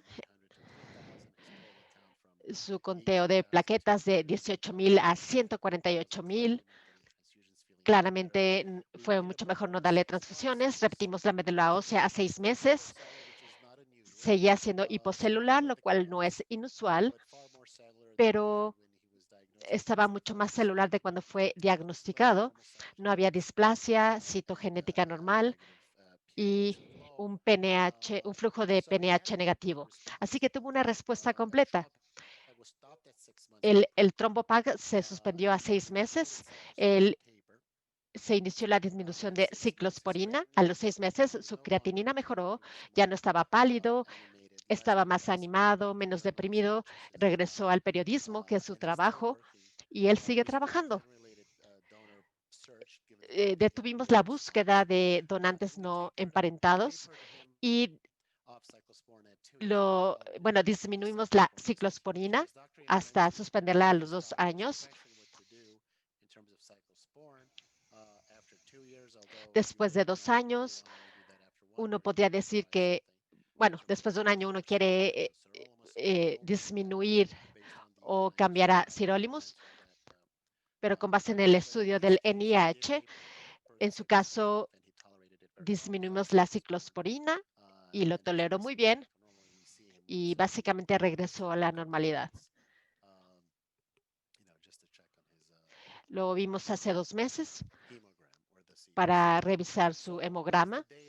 Así que, ¿cuáles son los datos que justifican lo que hicimos en este paciente? Son los datos que fueron publicados y que el doctor Young ya mencionó, la combinación de ATG, equina, ciclosporina y el trombopag. Luego suspendimos el fármaco a 6 meses. En este protocolo se siguió con la ciclosporina, dada la menor tasa de recidiva, y el criterio de valoración principal de este estudio fue una respuesta completa. No fue una respuesta global. Me alegro de que hayamos elegido eso como criterio de valoración, porque podemos ver el impacto y la robustez de la respuesta con esta combinación de 3 fármacos. Estos son los datos que se presentaron en el momento de la publicación, con una respuesta muy alta y completa en todos los cohortes, pero esto está más marcado en el cohorte 3, cuando se iniciaron simultáneamente todos los fármacos en el día 1. Y esto se compara muy favorablemente con una comparación histórica. Y cuando digo una comparación histórica, son pacientes en la base de datos histórica que fueron tratados en el contexto de un estudio prospectivo, usando la misma definición de enfermedad y de respuesta, y el mismo tiempo para definir respuesta y el mismo régimen administrado de la misma manera. Así que esta es una comparación histórica muy poderosa. No es simplemente cualquier otra comparación. Todos los pacientes fueron tratados con un protocolo. Así que fueron hallazgos muy consistentes. También hay una correlación muy fuerte en cuanto a la respuesta y sobrevida. Este es un seguimiento de 15 meses y mostró que la sobrevida a la fecha es más del 90%, un 91%. En general, los pacientes que responden les va mejor, con una sobrevida de 95% aproximadamente. inclusive esos pacientes que no responden, la sobrevida es de un 80%, indicando que hay terapias de salvamiento muy exitosas que se pueden emplear en pacientes que no responden o que no evolucionan. Ahora, las anormalidades citogenéticas se encontraron en el contexto de estos fármacos y podemos ver los resultados con ATG equina y ciclosporina. Podemos ver la trisomía 8, pero una distinción importante al ver estas anormalidades citogenéticas es ver si son de alto o bajo riesgo, porque la evolución clonal en estos estudios se definió como cualquier anormalidad citogenética nueva, lo cual es una definición muy estricta, pero fue la definición usada. Pero lo que es importante es separar si es una evolución de alto o bajo riesgo. Estos fueron los datos publicados. Esto es con el trombopag y estos son los cohortes históricos. Y esto ya fue actualizado. Pero lo más importante es la evolución de alto riesgo, es entre 5 y 6%. Esta es la evolución que nos preocupaba, dado el hecho de que se asocia con displasia de la médula ósea y se asocia con la necesidad de trasplantar y casi siempre involucra el cromosoma 7, una displasia significativa. Así que esto es menos de la mitad de las evoluciones clonales. Así que el 14%, así que menos de la mitad de las evoluciones son de alto riesgo. Y esas son las que alteran el pronóstico y el desenlace. Comparen aquellas que sean de bajo riesgo, pueden ser transitorias y alguien que no tenga displasia. Y los hemogramas pueden ser muy buenos. La ciclosporina en este protocolo se recomienda que se continúe después de 6 meses y se suspende el trombopag. ¿Por qué?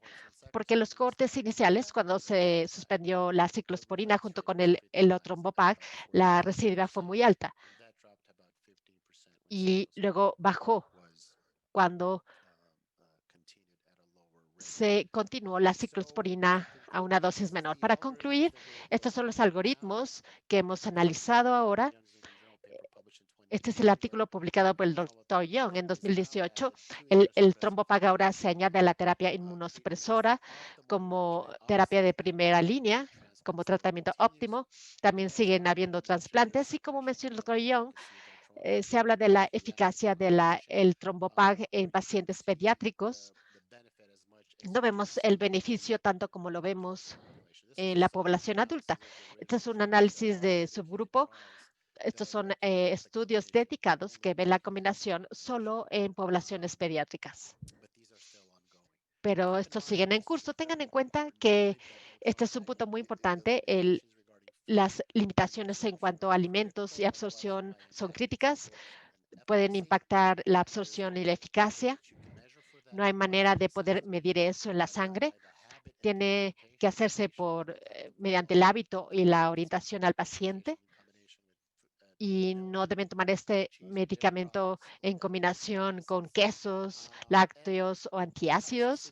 Y la toxicidad que ha sido observada, que es más preocupante, se asocia con hepatotoxicidad y esto debe ser monitoreado al iniciar este régimen. No hay toxicidad renal, no hay una toxicidad que se traslape y se debe reducir a la mitad en pacientes con descendencia asiática. Para concluir, dentro de mi tiempo, el paradigma actualmente incluye el trasplante y la terapia inmunosupresora, como presenté al principio. Aceptar ahora que el trombopag se añade a la terapia inmunosupresora debido a los desenlaces superiores. Y esto viene a la observación que el trombopag es eficaz para recuperar la función de la médula ósea en los estudios clínicos, pero también en el mundo real. Hay varios estudios en el mundo real que repuestan la tasa de respuesta de entre 40 y 60%. Y cuando se da en combinación con terapia inmunosupresora como primera línea, se asoció con una mayor respuesta y más completa, lo cual llevó a respuestas más rápidas y finalmente una sobrevida muy favorable. Así que con ello quiero concluir mi plática. Este es nuestro grupo en el hospital. Este es mi correo electrónico para aquellos que quieran enviarme un correo. Y quiero agradecer a Magda y a los demás por la organización y el comité por invitarme para compartir algunas de las experiencias con el público mexicano y latinoamericano. Y espero que el próximo año tengamos una interacción en persona. Muchísimas gracias. Bueno, buenas tardes en México, buenas noches en España.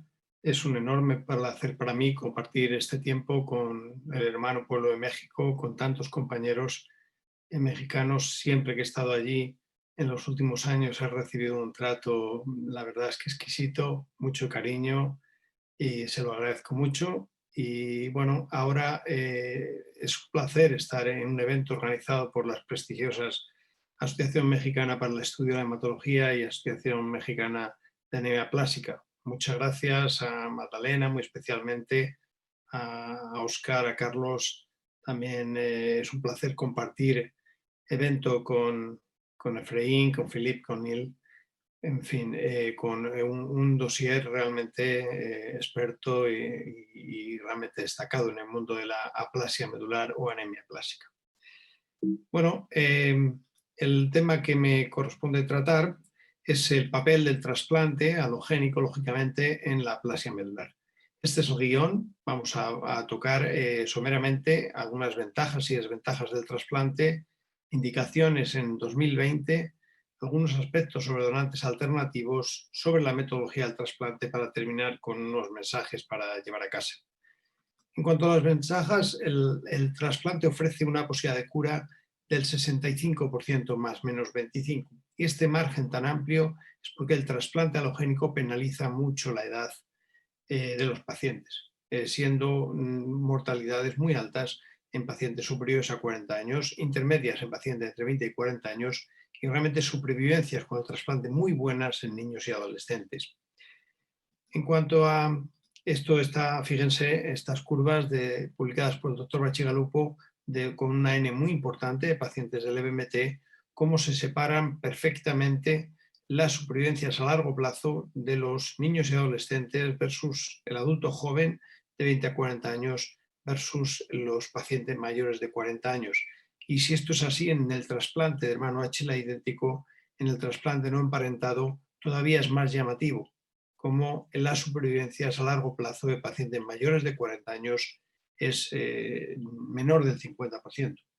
Pero incluso cuando el doctor Bachigalupo y el EBMT ha analizado la década más reciente en que los procedimientos de trasplante son mucho más seguros, los centros mucho más expertos, ha visto que también en la década en curso la edad es un factor que penaliza mucho el trasplante halogénico en aplasia medular. Una ventaja del trasplante es la menor incidencia de recaída, y es lógico, ¿no? Podemos cuantificarla en torno al 15%, porque cambiada la médula, la nueva médula funciona habitualmente normal, siempre que se maneje la inmunosupresión de una manera adecuada, como luego veremos. Los eventos coronales a largo término son muy poco frecuentes, dado que es una nueva médula. Y en cuanto a desventajas, en primer lugar, la disponibilidad de donante es hoy en día menor del 30%. Saben ustedes que esta es la fórmula con la que se calcula la posibilidad de tener un hermano HLA idéntico, donde una familia de 3 hijos, si uno de ellos necesitara un trasplante, en él habría que sustituir la N por un 2 y nos daría un porcentaje tan solo del 43%. Y eso que es una familia más numerosa, desde luego, que la inmensa mayoría de las familias en España, e imagino que también más y más en México.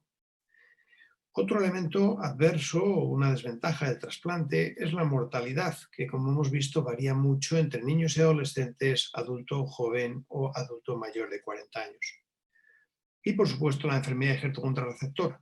Si la enfermedad de Hérto-contrarreceptor crónica puede ofrecer algunas ventajas en enfermedades malignas, por la actividad injerto contra tumor asociada, en una insuficiencia medular no ofrece ninguna ventaja, de manera que no queremos nada de enfermedad injerto contra receptor.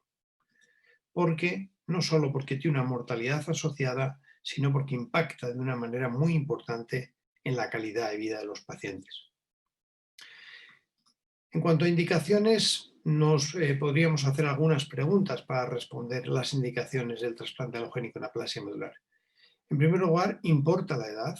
Bueno, pues efectivamente la edad, como hemos visto en las imágenes anteriores, tiene un impacto directo en la supervivencia, así que sí importa la edad en las indicaciones. Pero además impacta sobre la calidad de vida. Más edad al trasplante, sabemos bien que hay más enfermedad injerto contra receptor crónica extensa y por tanto peor calidad de vida. Así que la edad sí importa. Por ello, la gran mayoría de los algoritmos recientes más modernos abogan por un punto de corte de 40 años para elegir entre trasplante de hermano HLA idéntico o un enfoque terapéutico basado en doble o en triple terapia. Una segunda pregunta que nos podemos hacer es si un hermano HLA idéntico es igual que un donante no emparentado. Y la respuesta en aplasia medular es que no. Probablemente en leucemia aguda o en entidades malignas pudiera ser que en ciertas circunstancias sí, pero en aplasia medular no. De hecho, hay más enfermedad injerto contra receptor aguda, grado 2 a 4, y más enfermedad injerto contra receptor crónica, sustancialmente más, en el trasplante de donante no emparentado con respecto al de hermano HLA idéntico. Y además, algo que no queremos, porque es calidad de vida, otra vez, más efectos adversos a largo plazo con trasplante no emparentado en naranja versus hermano HLA idéntico. Así que otra vez la respuesta a esta pregunta es igual un trasplante de hermano HLA idéntico que un trasplante no emparentado en aplasia medular, es no. Así que probablemente una buena práctica como paciente candidato a trasplante en primera línea sean pacientes de menos de 40 años con buen estado general, que dispongan de un hermano HLA idéntico, que puedan donar médula ósea y que además obtengamos una buena médula ósea para el paciente. Otra cosa es el trasplante en segunda, tercera o ulterior líneas terapéuticas. Aquí, individualizando paciente a paciente, tenemos opciones trasplantadoras que van desde el trasplante hermano HLA idéntico, si no lo hemos empleado en primera línea, por la razón que sea, trasplante no emparentado 10 de 10, trasplantes mismatch, haplo idéntico o trasplante de cordón umbilical. Y opciones no trasplantadoras basadas en el trombopag más menos ciclosporina, un segundo bloque, tratamiento inmunosupresor, el cambio de ciclosporina por tacrolimus, el uso de asociación con andrógenos o combinaciones de estas estrategias. En cuanto a los donantes alternativos, el primer donante alternativo al hermano HLA idéntico es el trasplante de donante no emparentado HLA 10 de 10, es una buena alternativa, particularmente en segunda línea. Y también vamos a analizar algunos aspectos del trasplante de cordón umbilical y de familiar haploidéntico. En cuanto al cordón umbilical, hasta hace poco los resultados del trasplante de cordón umbilical en aplasia medular eran malos, poca supervivencia, mucho fallo del injerto, pero en 2008 se publicó esta serie francesa, un estudio prospectivo multicéntrico, un fase 2, que incluyó 26 niños con una edad mediana de 16 años con aplasia medular refractaria a uno o más bloques de tratamiento inmunosupresor. Se emplearon cordones con una compatibilidad 4 o 5 de 6 en el 94% de los casos, pero tenían que tener la característica que con una unidad o 2 unidades de cordón umbilical sumaran más de 4 células nucleares totales por kilo. El acondicionamiento que se empleó fue fludarabina 120, ciclofamida 120, ATG 5 y irradiación corporal total 2. Y fíjense los resultados, mucho mejor que en los estudios previos, desde luego, con un seguimiento mediano de 3 años, el fallo del injerto fue tan solo el 12%, la enfermedad injerto contra receptor aguda grado 2, 4 y crónica del 45 y del 36%, en el 82% de los pacientes se pudo suspender el tratamiento inmunosupresor al año y la supervivencia al año y a los 2 años fue superior al 84%. Con lo cual, abren una posibilidad de este tipo de trasplantes, desde luego no en primera línea, seguramente no en segunda, para una cohorte específica de jóvenes. Muy interesante los resultados del trasplante de familial apolidéntico. Este es el esquema publicado en BBNT por el grupo de Baltimore hace 3 años, en el que al esquema de Baltimore de intensidad reducida le añadieron 4,5 miligramos kilo de ATG al inicio del acondicionamiento, obteniendo en una primera publicación de 6 pacientes, 13 de ellos haplos, unos resultados muy buenos, hasta el punto de que cuando se cerró el análisis para la publicación, todos los pacientes estaban vivos. Muy recientemente, el doctor de CERN, también de Baltimore, ha publicado esta serie de 37 pacientes con una edad mediana de 25 años, 20 de ellos enfermedad refractaria o recaída y 17 primera línea, treatment naive patients. El objetivo era que todos los pacientes recibieran médula ósea con al menos 4 células nucleadas totales por kilo, es decir, una buena celularidad de médula ósea. El seguimiento mediano es ya de más de 2 años y medio y muy interesante los datos de prendimiento. La mediana de recuperación de neutrófilos fue de 17 días. El fallo del injerto tan solo del 5% en el grupo de enfermedad refractaria. Este fallo del injerto es muy bajo para pacientes con aplasia medular. Y en el grupo de treatment naive, primera línea, hubo un split en el que los pacientes que recibieron solo 2 grays de irradiación coronar total tuvieron un fallo del injerto probablemente inaceptablemente alto, 3 de 7, 43%, mientras que ninguno de los 10 pacientes que recibieron 4 grays de irradiación coronar total tuvo fallo del injerto. En cuanto a la incidencia acumulada de enfermedad de injerto contra receptor aguda y crónica fue más que aceptable, 11 y 8% respectivamente. Y en cuanto a la enfermedad, injerto vector crónica del 8%. La supervivencia global a 1 y 2 años fue del 94%, es una supervivencia fantástica. 35 de los 37 pacientes estaban vivos. De hecho, han fallecido cuando se ha publicado el trabajo 2 pacientes, 2 de los 4 pacientes con fallo del injerto, porque los otros 2 fueron rescatados con un segundo trasplante apolidéntico también de médula ósea. El grupo europeo ha analizado retrospectivamente y también publicado en este año 33 pacientes del registro europeo del EBMT que se han sometido a trasplante apolidéntico de familiar por aplasia y han visto que los pacientes que recibieron un esquema tipo Baltimore, como el que acabamos de presentar, tienen una supervivencia muy buena frente a los pacientes que recibieron acondicionamiento de un tipo distinto a Baltimore con una supervivencia mucho peor. Y el estudio concluye que los resultados del trasplante apolidéntico en aplasia medular son muy interesantes, pero que necesitan confirmación en estudios prospectivos con más pacientes y más seguimiento. En todo caso, esta diapositiva es una diapositiva resumen. El trasplante en mano HLA idéntico posiblemente es una muy buena alternativa en primera línea para pacientes menores de 40 años y una buena alternativa en segunda línea. El trasplante no emparentado 10 de 10 es una muy buena alternativa en segunda línea, no tanto en primera por una cuestión del tiempo, porque no hay tiempo para darle a la aplasia lo que se merece, que es un tratamiento rápido desde el diagnóstico. El trasplante haploidéntico, buena alternativa seguramente a partir de segunda línea y alternativa aceptable y posiblemente creciente, incluso en primera línea, particularmente para países donde los registros de donantes no emparentados no son ágiles. Seguramente el trasplante haploidéntico de familiar va a tener mucho que decir en los próximos años.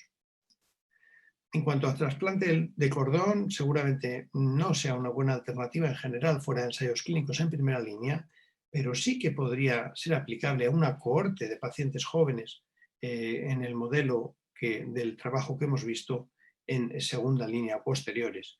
En cuanto al trasplante mismatch, no sería una buena alternativa de primera línea y puede ser en algún caso una alternativa aceptable en segunda o posteriores líneas. En cuanto a la metodología del trasplante, vamos a tocar algunos aspectos del tratamiento de acondicionamiento, de la fuente de progenitores y del manejo del proceso de trasplante diferencial con las enfermedades malignas. En cuanto al acondicionamiento, estas son las tres grandes armas terapéuticas para el acondicionamiento de neoplasia: la fludarabina, la ciclofosfamida, el ATG y la irradiación corporal total. La mayoría de los esquemas, desde luego en adultos, son esquemas FCA. El esquema clásico de acondicionamiento basado en ciclofosfamida 200 miligramos kilo probablemente ya no deba ser empleado, quizás con la excepción de pacientes muy jóvenes y con muy buen estado general.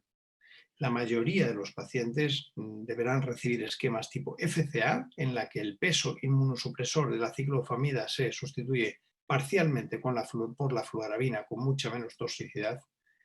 Posiblemente para el hermano HLA idéntico las dosis de ciclofosfamida puedan ser de 120, incluso podrían ser inferiores, habrá que explorarlo esto en el futuro. En el trasplante no emparentado 10 de 10 fully match, el gold estándar hoy en día es de 50 miligramos de ciclofosfamida por kilo de peso. Y esto es un esquema de intensidad reducida. Y esto, sin duda ninguna, son muy buenas noticias. Fíjense de los trabajos de los que sale esta información. Este es un estudio de desescalado de dosis, un fase 1-2, en pacientes trasplantados con trasplantes no emparentados de médula ósea 7 u 8 de 8, en el que las dosis de fludarabina eran fijas, las dosis de ATG también, la irradiación corporal total también, y se estudiaba las dosis de ciclofosfamida. Había 4 grupos en el estudio inicial: 150 miligramos kilo, que se cerró por un exceso de muertes de hasta el 50% de muertes tóxicas, y la rama de 0 miligramos kilo, es decir, sin ciclofosfamida, que se cerró por 3 de 3, 100% de fallos del injerto. Permanecieron abiertos las ramas de 50 y 100 miligramos de ciclofosfamida por kilo de peso. Y fíjense, contra todo pronóstico de lo que podríamos pensar, en todos los parámetros analizados, como el fallo del injerto, fue mejor la dosis inferior de ciclofosfamida, de 50 miligramos. Toxicidad mayor relacionada con el régimen, también la mitad en ciclofosfamida 50. Supervivencia sin fallo del injerto al día 100, superior en ciclofosfamida 50. Incluso la supervivencia al año superior en los pacientes que habían recibido menor dosis de ciclofosfamida. Así que con un número de pacientes, una N que es próxima a los 100 pacientes. Así que fíjense las curvas de supervivencia, 50 miligramos de ciclofosfamida versus 100. De manera que, sin ninguna duda, podemos decir que hoy el gold estándar de acondicionamiento para el fully matched unrelated donor transplant es ciclofosfamida 50 miligramos kilo. No existe, sin embargo, un gold estándar para los pacientes sometidos a trasplante donante no emparentado mismatch. En cuanto a la asociación de irradiación, distintos trabajos han demostrado que la mayoría de los adultos y incluso los niños hipertransfundidos se benefician por una reducción del fallo del injerto que redunda en un incremento de la supervivencia con la adición de 2 grays de irradiación corporal total. Así que en el contexto del trasplante haploidéntico existen distintas plataformas, sobre todo de origen chino, con distintas combinaciones. También son plataformas diferentes, con empleo muchas veces de médula ósea más sangre periférica, pero en la plataforma de los países europeos y americanos, el esquema probablemente más recomendado hoy en día es el esquema de Baltimore modificado que les he presentado. Con estas diferencias importantes, como hemos visto, en cuanto a emplear el esquema Baltimore o no emplearlo. Así que permítanme una imagen, resumen de los acondicionamientos en el trasplante, que lógicamente dependen del tipo de trasplante, de la edad del paciente, del match del producto y también de la carga transfusional que tenga. Esta es una diapositiva resumen de las distintas dosis que se pueden emplear de fludarabina, ciclofosfamida, ATG, irradiación corporal total y ciclofosfamida por trasplante según estos factores que hemos visto. En cuanto a la fuente de progenitores, voy a emplear poco tiempo porque está bien probado que la médula ósea es superior a la sangre periférica por mejor supervivencia relacionada con menor enfermedad injerto contra receptor crónica, independientemente de la edad. Con lo cual, probablemente, salvo una justificación muy concreta o la ausencia de un donante de médula ósea, no esté justificado hacer electivamente trasplante de sangre periférica versus médula ósea. Eso sí, la médula ósea debe ser una médula ósea con buena celularidad. Un problema que está ocurriendo en muchos países, que está perdiendo práctica para hacer harvest de médula ósea. Eso redunda a veces en productos con insuficiente celularidad. Y esto no debe ser así. Debe ser una médula ósea con buena celularidad. En cuanto a la diferencia con enfermedades malignas, es importante manejar a los trasplantes no solo durante el peritrasplante inmediato, sino durante los siguientes meses y años de una manera distinta a las enfermedades malignas. En las enfermedades malignas estamos obsesionados en tratar de quitar el tratamiento inmunosupresor, ciclosporina, tacrolimus, lo antes posible. Iniciar el tapering del inhibidor de la calcineurina depende del paciente, pero muchas veces en torno al día 90 o 120 ya iniciamos un intento de tapering de la ciclosporina o del tacrolimus. No es así en aplasia medular. En aplasia medular, si iniciamos un tapering precoz, tendremos más recaídas, más fallos del injerto secundario y tendremos más enfermedad de injerto contra receptor que no nos beneficia bajo ningún punto porque no hay enfermedad maligna. Así que el tapering de la ciclosporina debe ser en aplasia medular o del tacrolimus mucho más tardío. La interpretación del quimerismo también es diferencial de aplasia medular versus enfermedades malignas, así como un quimerismo mixto en general en enfermedades malignas nos preocupa y tratamos de revertirlo. No digo que a cualquier precio, pero en algunas circunstancias sí, con infusión de linfocitos donante y dosis progresivas. No necesariamente es así en aplasia medular, de manera que con una buena hemoperiferia y en ciertas circunstancias un quimerismo mixto puede ser válido en aplasia. También en aplasia el papel de la infusión de linfocitos donante con respecto al manejo en enfermedades malignas es un papel pues mucho más excepcional que, por ejemplo, en una leucemia aguda o en una patología crónica, hematológica crónica. Con esto, los mensajes que quiero compartirles para llevar a casa son que, desde luego, el alotrasplante es una opción potencialmente curativa, seguramente de alguna manera la única con seguridad curativa en aplasia medular, pero que lógicamente tiene una penalización en mortalidades en pacientes de más edad. Con lo cual, probablemente no es una buena práctica someter en primera línea a trasplante a personas mayores de 40 años. En los próximos años veremos qué ocurre con los pacientes entre 20 y 40 años, pero desde luego hoy en día a los mayores de 40 años no debemos trasplantarlo en primera línea. Por otro lado, como han visto, la elección del acondicionamiento más apropiado, el más moderno, en 2020 es crítico, tanto para el hermano HLA idéntico como para el trasplante no emparentado, como para el trasplante haploidéntico. Ciclofamida, desde luego, es la piedra angular del acondicionamiento, pero la asociación ciclofamida 200 con ATG debe emplearse hoy en día ya de una manera muy restrictiva, porque es un esquema verdaderamente tóxico. La mayoría de los pacientes van a recibir esquemas FCA.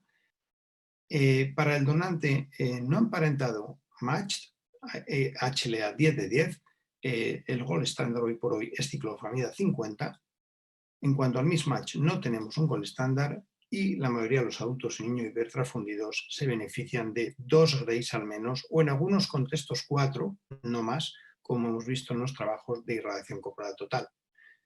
En el contexto concretamente del trasplante haploidéntico. Con respecto al trasplante haploidéntico vamos a oír mucho en los próximos años, es un trasplante que va a ganar papel, sin duda, en aplasia medular, resultados muy interesantes, pero la recomendación del trabajo del BMT es muy sensata. Hacen falta más estudios y con más seguimiento para estar seguros de que pueda llegar a ser una primera línea que hoy por hoy no lo es en general. Y por último, recordar manejar a los pacientes sometidos al trasplante por aplasia medular de una manera diferencial con respecto a la mayoría de individuos que trasplantamos, que lo hacemos por enfermedades malignas. El manejo del, no ya del peritrasplante inmediato, sino los meses y años posteriores al día cero es diferente en aplasia con respecto a leucemias agudas u otras enfermedades malignas. Esto es lo que quería compartir con ustedes. Muchas gracias.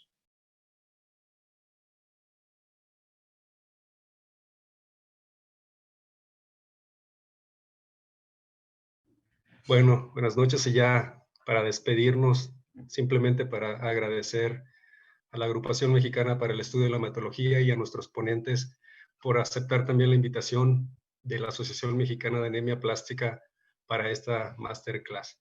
Sabemos que el diagnóstico inicial de las enfermedades raras, como actualmente consideramos a la anemia plástica, ocurre en el 97% de pediátricos y solo vemos el 3% en adultos, pero con la disponibilidad de nuevas terapias, todos estos pacientes también los estamos viendo en edad avanzada o en edad adulta. De hecho, la OMS ha exhortado tanto a asociaciones médicas, a la farmacéutica, para hacer más investigación en estas enfermedades raras que realmente antes era muy poco lo que se investigaba. La Asociación Mexicana de Anemia Plástica, pues somos un grupo que estamos sesionando todos los martes. De hecho, para el próximo año, para febrero del 2021, tenemos también contemplado otra masterclass, esta vez en convenio con la Asociación de Anemia de Fanconi, que será realmente también unos presentadores internacionales y que tendremos todo el tema completo de anemia de Fanconi. Y simplemente, bueno, ya no avanzó más la diapositiva, invitarlos a que se asocien a nosotros, que nos escriban, enseguida va a salir el correo para que estemos también, se reúnan con nosotros en compartir todos estos temas. Y aunque es Asociación Mexicana de Anemia Plástica, también discutimos todos los casos de falla de síndrome medular. Actualmente estamos constituidos por hematólogos, tanto pediatras como de adultos, hay genetistas, biotecnólogos, químicos, y todos son bienvenidos para que, como estamos viendo, demos más auge a esta asociación que por algún tiempo se vio pues un poquito apagada, pero estamos resurgiendo nuevamente con todo esto. Muchas gracias por la atención y bueno, los esperamos.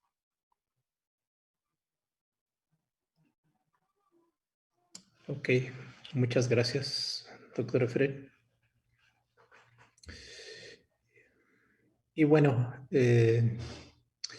permítame comentarles a todos, la verdad es que ha sido una sesión realmente, pues para nosotros excelente. Tenemos enlazados más de 800 personas, 800 en línea, más aproximadamente 50 personas que nos siguen a través de Facebook. La verdad es que pues, es una sesión que ha resultado muy atractiva para México y para América Latina. Quiero compartir con nuestros invitados que de México pues tenemos 650 enlazados. Agradecer a los colegas de Bolivia, un número importante, 35, Perú 35, Venezuela 20, Ecuador 12, Chile 8, Argentina 8, Colombia 7, Paraguay 5, Panamá 4, de España también tenemos 3, de Costa Rica, de Namibia, República Dominicana, también tenemos de Canadá, de Cuba, El Salvador, del Mónaco y de Sudán. Así que para nosotros es un gusto saber y también pues como cada semana también agradecer a los colegas de el país que se conectan, de Jalisco, de Puebla, del Estado de México, Michoacán, Nuevo León, Chiapas, Veracruz y Yucatán, que son los estados que más nos han acompañado. Y bueno, pues agradecer a todos su participación. La verdad es que hay muchas felicitaciones a todo el grupo, hay muchas preguntas. Lamentablemente nos extendimos por cuestiones de índole técnico. Creo que la mayor parte de las preguntas, bueno, podrían quedar resueltas con las múltiples sesiones. Hay muchas preguntas relacionadas el uso del trombopag, el ciclosamida más trombopag, el mecanismo de acción del trombopag, pero lamentablemente tenemos una sesión simultánea actualmente que es la del grupo CLAS de leucemias, pero quiero comentar a nuestros conferencistas que la verdad es que ha despertado mucha expectativa, agradecerles a todos y cada uno de ellos, felicitan a cada uno, felicitan al doctor Vallejo, felicitan al doctor John, felicitan al doctor Phillips por cada una de las sesiones, así que pues yo simplemente reiterarles el agradecimiento, pues una disculpa por no poder tener las preguntas con base al tiempo se nos fue extendiendo, pero creo que fue muy satisfactoria. Creo que todos nos quedamos satisfechos por la sesión y agradecerles. Y doctor Oscar, te cedo la palabra para que pues ya nos estemos enlazando a la siguiente sesión que tenemos con el coloquio de leucemias y síndrome de los displásicos. Doctor Oscar, adelante, por favor. Gracias, Carlos. Pues agradecerle primeramente a la doctora Magdalena Ortiz por tomarnos en cuenta y participar con nosotros, al doctor, la presidenta de la Sociedad de Anemia Plástica, al doctor Efraín Montaño, vicepresidente, y desde luego, pues a los doctores Jung, Kember, Carlos Vallejo, por excelentes presentaciones. Yo creo que quedamos más que satisfechos. Los que teníamos algunas dudas, les agradecemos su tiempo. Agradecerle también a todos aquellos que han estado con nosotros, nuestros socios, todos los que están metidos en las plataformas latinoamericanas. Quiero agradecer en forma muy especial a Montserrat de la Teja, que es nuestra administradora de la AME, a Jimena Castro, que es también nuestro apoyo académico, de forma muy importante. Y desde luego quiero agradecer al Laboratorio Novartis por su apoyo. Muchas gracias y que pasen muy buenas noches. Muchas gracias y enhorabuena.